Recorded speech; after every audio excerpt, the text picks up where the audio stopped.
Another world. Another time. His land was green and good until the crystal cracked. Hello lovelies and or jubblies. If you're of a certain age, you know and love The Dark Crystal, though it never did particularly well as a film, and the series didn't do particularly well either, which surprised me. Or at least it was too expensive to justify keeping going, or the streaming gods just decided to be gits about it. Regardless, for a lot of us, this is a key childhood memory and a key moment in our experience of fantasy. To me, this is the mature world of Jim Henson and Frank Oz, with a lot of the illustration work done by Brian Froud, who also looms large in the fantasy landscape for his production of images of fairies and things. So, to me, this whole world is fairly important. It probably flopped because it was perceived as a children's film when it was actually a lot more mature and nuanced. I happen to think kids can handle that sort of thing. A lot of people don't, and therein lies the problem. It is about 300 pages. Under the dust jacket, it has a very nice purple embossed cover, which I prefer to the dust jacket. I don't like RPGs with dust jackets because RPGs are constant reference manuals, and dust jackets are extremely fragile and exposed and prone to wear and tearing and so on. So, to my mind, if you're going to include a dust jacket, it shouldn't have anything important on it. This one does, which is a way of getting the stuff out there, which I can appreciate, but it still bugs me because it means I have to keep the dust jacket, and it's all going to get manked up if I ever play the game, which I would hope to at some point. So this dust jacket has some quick reference material and a map of the area of the world. The back cover also has this little tuck thing, which is nice for character sheets and things that you might want to keep with the game, and also this kind of bookmark which tucks in there, which also has more reference, and you have more page reference stuff there. So, I mean, it's an efficient use of the book and its physical aspects, but it is also aggravating to me. I appreciate the economy of it. I don't appreciate the usability of it. So yeah, it's about 300 pages, A5-ish, to give you some idea of the sort of size. The text is fairly small, so there is quite a lot of material in here, more than you might otherwise get. In addition to that, the book also has, let's try and find one. Of course I can't find one when I need one. Okay, it also has pages that fold out. Now that's fine too, but they will tend to get damaged again, and annoyingly for me, on my copy, some of the pages early in the book were still connected where they hadn't been cut through properly. So when I first encountered one of these fold out pages, I thought, oh no, the pages all linked together. So I got a knife ready to separate it as I had the early pages, and only just in time realized that it was a fold out page, not a printing mistake. So if you get a copy, watch out for that.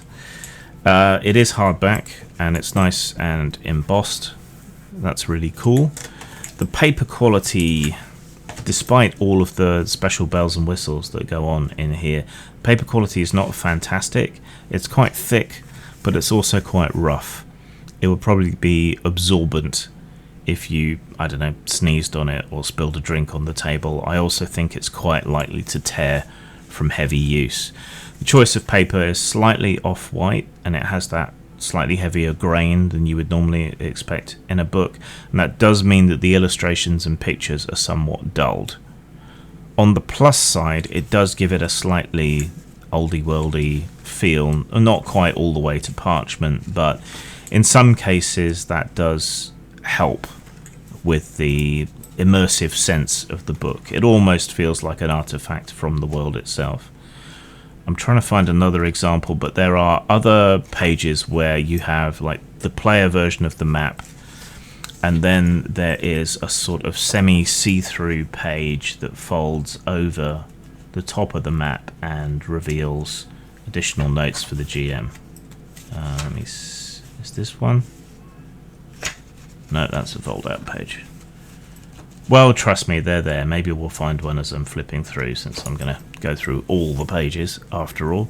So, yeah, there's a lot of cool stuff about this book, right? The fold-out pages are cool, if annoying. The use of the dust jacket for a map and notes is useful, but annoying. The little tuck thing in the back of the book is useful and not annoying. The choices made, I can see why they were made, and in some ways that helps. In other ways, maybe not so much. I think this is going to be a long review. Alright, so if you love the film and the series, and the Age of Resistance canon, which can be a bit divisive, I know, but the company here, Riverhorse, they've made something that looks and feels like an object from Thra to the extent that it can and still be a usable book. And it kind of immerses you in Thra for most of the book. It is very, very prettily presented, despite the relative dullness, but those kind of earth tones and things that result from that dullness in printing, the cheaper printing, I think they actually do work for it. There are some odd choices which we'll get to, but this is not trying to be an epic, crunchy simulator. If you're trying to establish some sort of system mastery, this is going to be thin gruel indeed for you. If you want a lighter, more role-playing oriented experience, if you want to explore and enjoy Thra and you have a good imagination, then you're going to get a lot more out of this. If you're into tactical systems and heavy crunch and so on, it's going to feel quite light and a little bit rough around the edges, relying heavily on GM improvisation and so on.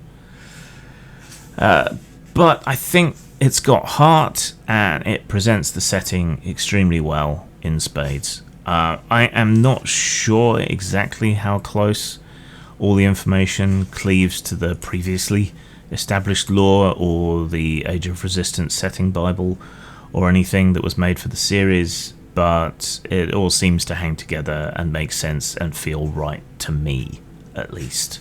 So, yeah, that's okay. Your mileage may vary.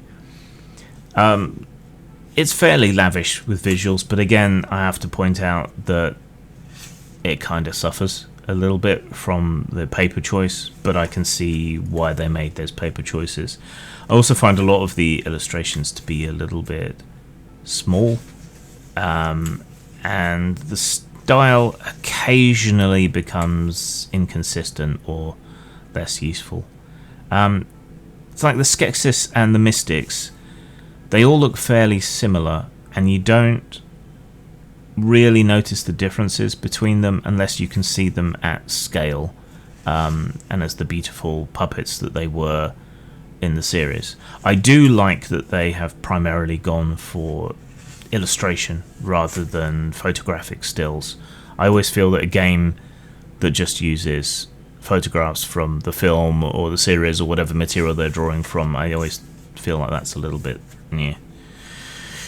cheap, low effort sort of thing, and it never really looks good. TV is one thing, a series is another. There are ribbons which we like, don't we? So not one, not two, but 3 ribbons for marking pages, which you will find extremely useful. This is almost more a coffee table book that you can also use as a source book for the world and a rule book if you want to play it with this particular RPG. But there's plenty of source material here, especially if you go and include the other books on the Dark Crystal that have been published. There's plenty here to transfer it into another system if you wanted to. Rules are extremely light. The atmosphere is fantastic. You almost wish it smelled like an old book or had a bit more of a parchment texture even than they've gone for. So, these are all nice aspects to it. Mechanically, the game is incredibly simple. By design and intention, I think. Character creation is extremely easy. You're making a gelfling, though you can technically make other things as well, just not at the starting point. And they come with archetypes, clans, evocative abilities, and skill levels rather than stats. There's not really a lot of depth to it. The system uses the usual polyhedral spread, right? D4, D6, D8, D10, D12. You can use... No. It surprises me that they didn't just go for a D6 if they're going for accessibility, or that they didn't include dice, but then that's a whole VAT mess. Alright, so if you're a Gelfling, you have what's called a creature die, and that's a D6. Everything you roll will be done on the D6. 1. Bad. Alright, if you roll the maximum result, you step up the dice and you roll again. Right? And if that had rolled an 8, then I would move to a D10 and roll that. So you can get higher results if you roll well, right? So that's an important thing to consider. When you get injured, your die type lowers. So let's say we're fighting a creature with a D8 creature type. It takes a point of damage, that drops it to a D6, takes another damage, drops it to a D4, which I don't have immediately to hand. And then if it takes another damage, it's dead. If you get dropped below a D4, you'll start suffering injuries, which can actually kill your character, because this is a more mature version of the game. Experience points serve a dual purpose. You can save them up and spend them to invest in your character and improve your character's overall capabilities, depending where you are in the world and who you're training from and all of that sort of thing. Or you can keep your experience points in reserve and use them for rerolls. So those can be taken as two different ways of expressing the value of experience. One way, spending them, which is a bit similar to the original Over the Edge, or by saving them up and investing them. So it's probably a good idea to keep a small reserve of experience points, and then anything over that to invest in improving your character overall, so you have to spend less XP. But that can present some challenging and interesting choices in the moment. Being so simple, it does suffer a little from the system being a bit underspecified. Clarifications more than errata are really needed, but apparently they've published some. I saw them, but I didn't download them. It seemed clear enough to me. It's just, for me, a lot of very simple systems lack the ability for you as a character to do cool stuff. Either the mechanics are entirely missing, or it's just kind of left to GM fiat with no guidelines whatsoever. Like almost all attacks in this just do the 1 damage, so there's not a lot of room for you to do death blows or coup de grace, or to do additional damage by leaping off a high rock and dropping down onto a Garthim with a spear, right? That will almost all rely on Games Master improvisation. Skills come in like 3 levels: the basic skill, specialization, and a mastery of a specialization. So +1, +2, +3. So if I roll my Gelfling die and get let's pretend that was a 5 because it's more convenient. 5, right? If I've got skill, add 1. I've got a specialization, add 2. If I've got a mastery of a specialization that applies, add 3. Equipment and circumstances and so on can also add to your roll. And then you either have to beat a set difficulty, or creatures and things that you're fighting will normally roll a defense die. You will roll a defense die. If you screw up on your defense, you can also get hurt even more. But the system itself, well, okay, so introduction, character creation, and so on. Right, that's only roughly 50 pages out of nearly 300, which means 250 pages are something else. Or, well, a little bit less than that, because there are appendices with photos, like old plate illustrations, a kind of bestiary of sorts, and a better, more expanded equipment list of herbs, food, gear, all of that kind of thing. Alright, so it's actually about 200 pages are the adventure. What? You know I don't like adventures as part of core books, but this is more an adventure book with a role-playing system tacked on.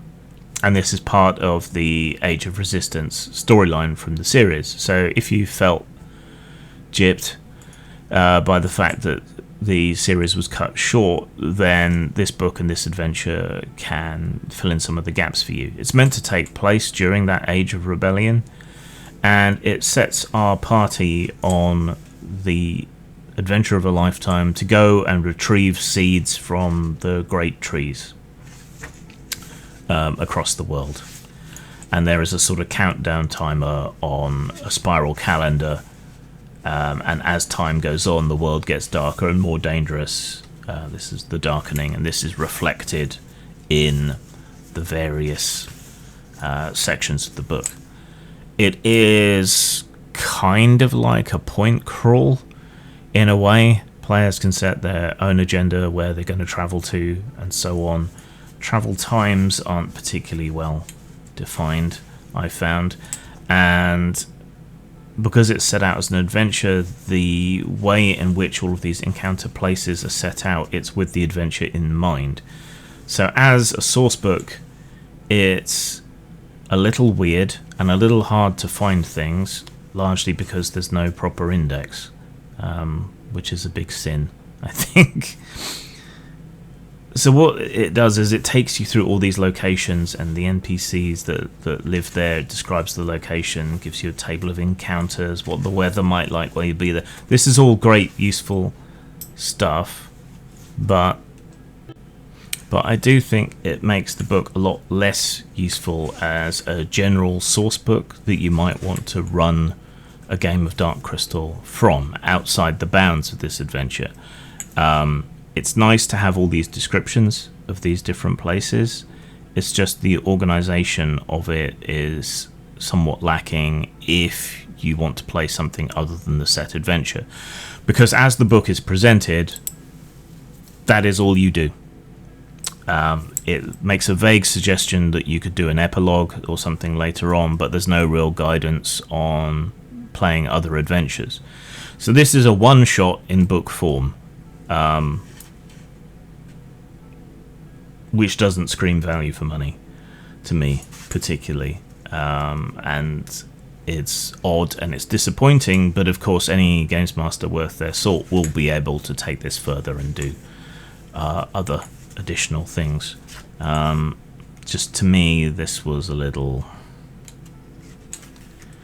off-putting, to say the very least. Right. So then, is it worth the money? It's getting harder to find and more expensive as a result. I don't know how long they have the license for and whether they can produce any additional material for it. I didn't bother to go looking for that to find out. Why haven't I been able to find this? Here we are. Alright. Dungeon with Marcus. Fold over transparent page. Additional markers. Ooh, see? Very, very clever stuff.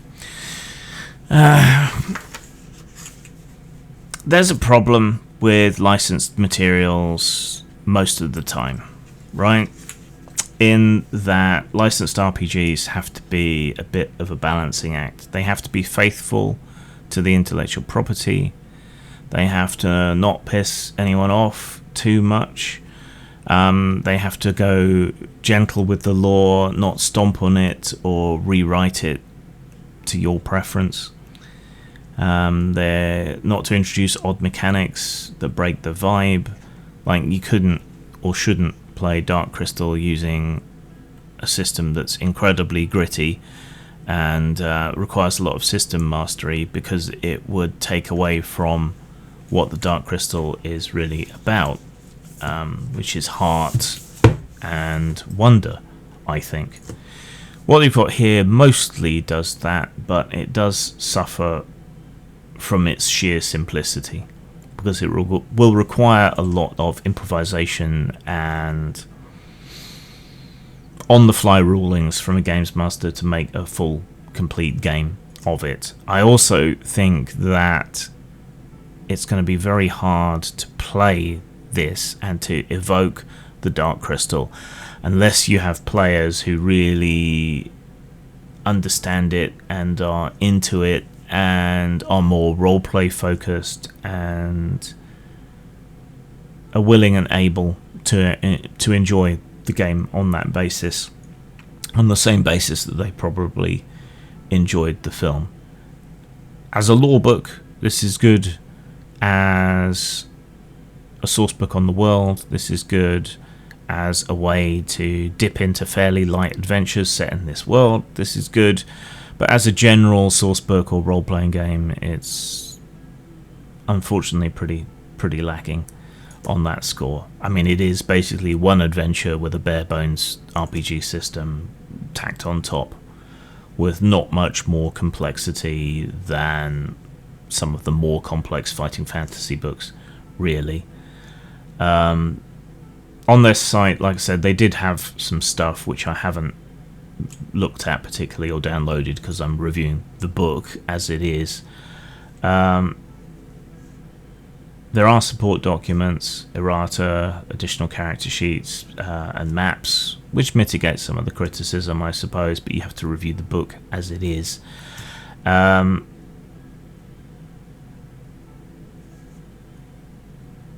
I think this is probably going to be it. I don't know. I didn't look that closely. Like I said, just a quick click around via links on Reddit and stuff for the most part. The game really works, I think, if you lean into the slow, wondrous storytelling that is the hallmark of the Dark Crystal, both the series and the film. Lots of people today probably won't have the same attention span for that, through no fault of their own. You know, times change, tastes change. But you really need some of that for this, to just enjoy being in the world and to have heart-to-hearts with the other characters around the campfire, you know, to explore and understand and so on. If you want more mechanical fidelity and action, then the game is going to stumble. And it's not going to give you what you want. Also, the rules for playing the other sentient species on Thra are a bit threadbare. I immediately thought, ooh, I'd love to play a podling. Podlings only have a creature die of d4, so even after 1 damage, they're in trouble. But they are lucky, so a roll of 1 is counted as a roll of 6, which is nice, I suppose. It's a bit like a halfling luck, but to me it fits the podlings. This is a bit expensive for what it is. I think it's available as a PDF. It may not still be available because when licensing runs out, the PDF's the first thing to go. Hard copies linger on the secondary market and so on. I like it. It is useful as a source book for the world, which is what I'd want it more for. If you're buying it for a fully featured RPG to play a proper campaign in, outside of the adventure that it presents, you're not really going to get that. And because it's structured for a singular adventure, it's a lot harder to reference and use than it might otherwise be. Style. 4. It would be a 5, but some of the choices have been compromised. Some of the other choices have compromised the playability and usability and presentation quality. So it's a little unfair to mark it down, but it is caught between two different design goals there, I think. In terms of substance, again, it would be higher, but the usability really drags it down, particularly on its use as a substantial lore book, and the game system is possibly too simplistic and thin. So a high 4 for style, a low 4 for substance. It is also a little bit pricey for what you get, in my not so humble opinion. So that is 8 out of 10. That's 4 out of 5. Pushed up slightly a little, given the high and low nature of the score. You could consider it to be an 8.5 out of 10 or a 4.25 out of 5.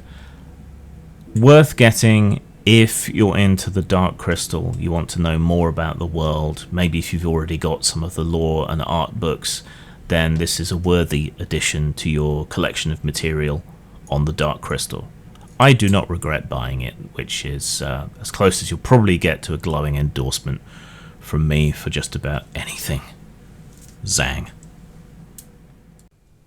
Activate 2.0 is the sequel and second edition to Activate, inspired by the likes of Global Frequency, Person of Interest, Crypto, Piracy, and other issues.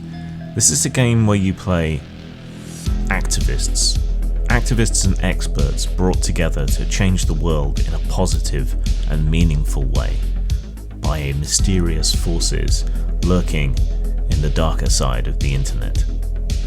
You can download it or buy the print version at all the usual places: post-mort.com, drive-thru RPG, and lulu.com.